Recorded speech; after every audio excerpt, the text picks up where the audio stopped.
This is the story of my grandpa, Sharad Parekh, and the hardships he had to go through to get to where he is today.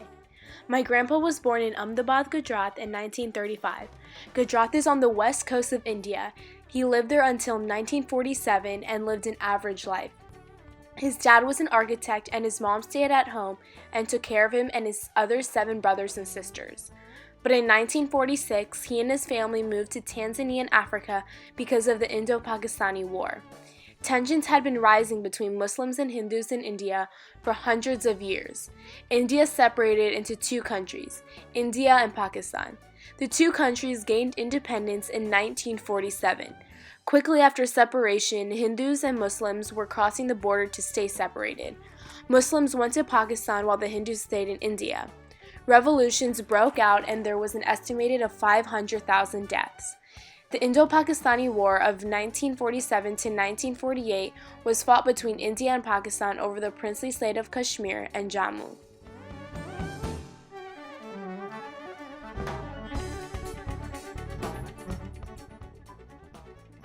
The resolution passed by the UN stated that Pakistan had to vacate its troops from the state of Kashmir, which never actually ended up happening though. My family knew it wasn't safe to stay in India anymore because of the violence and decided to move to Tanzania because of other opportunities. My great-grandfather Bapuji had a couple of sisters in Tanzania and they told Bapuji that there were better jobs and opportunities there. My grandfather was only 12 years old, so he attended a local school which was taught in Swahili. Since Bapuji was an architect, he helped construct one of the hospitals in the town. My grandfather married my grandma Prafula in 1963. After Bapuji died, my grandfather had to figure out another way to support himself, my grandma, and soon-to-be sons. So my grandfather started a business. He sold saffron, nuts, cardamom, and other spices. Since his business did particularly well, my grandfather was able to send my dad and his brothers to attend one of the best international schools in Tanzania. Unfortunately, my grandfather and his family had to move back to India because of a war that broke out between Uganda and Tanzania. The Uganda-Tanzania War was fought between the years of 1978 through 1979 and led to the downfall of Ugandan President Idi Amin and brought to the end of his 8-year brutal reign. Tanzanian President Julius Nyerere has shown himself to be an open critic, being one of the 2 African leaders who constantly spoke out against his regime. Tensions between the 2 East African countries really began to brew around 1971 when Nyerere offered sanctuary to the former Ugandan president and other Ugandan exiles. My family knew how bad the war was going to get, so they decided to leave as soon as they could.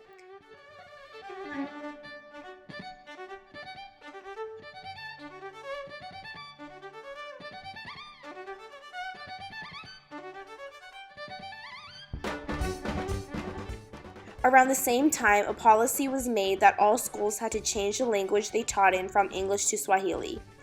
Because of the violence and education changes, my grandpa made the choice to leave since he didn't think there was much opportunity left for his kids.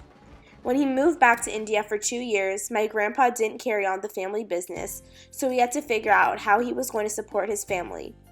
In 1980, my grandpa was contacted by a wealthy businessman in Kuwait and was offered an opportunity to provide for his family. The Middle East was amidst an economic boom which caused the oil crisis in Western countries. As oil prices rose to new highs, most states in the Middle East benefited from heightened revenues. Oil production was increasing, and 71, the companies both onshore and offshore were producing quite a lot of oil, and the revenue from this was spreading around in Abu Dhabi, and the construction benefited, of course, local business people enormously. The influx of foreigners who were purchasing goods. Oil-producing states such as Saudi Arabia, Iran, Iraq, Kuwait, and United Arab Emirates and Qatar benefited directly in the form of high export earnings. Likewise, these states had many job opportunities available as a result of the booming economics. My grandpa took advantage of this opportunity and went to work for the wealthy businessman in Kuwait. Unfortunately, about 6 years later, there wasn't much opportunity.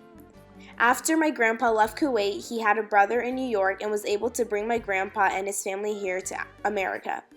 Soon after living in New York, my grandpa, grandma, my dad, and his brothers moved to Anaheim, and my grandfather, Sharad Parekh, restarted his family business of selling spices and still has the business to this day.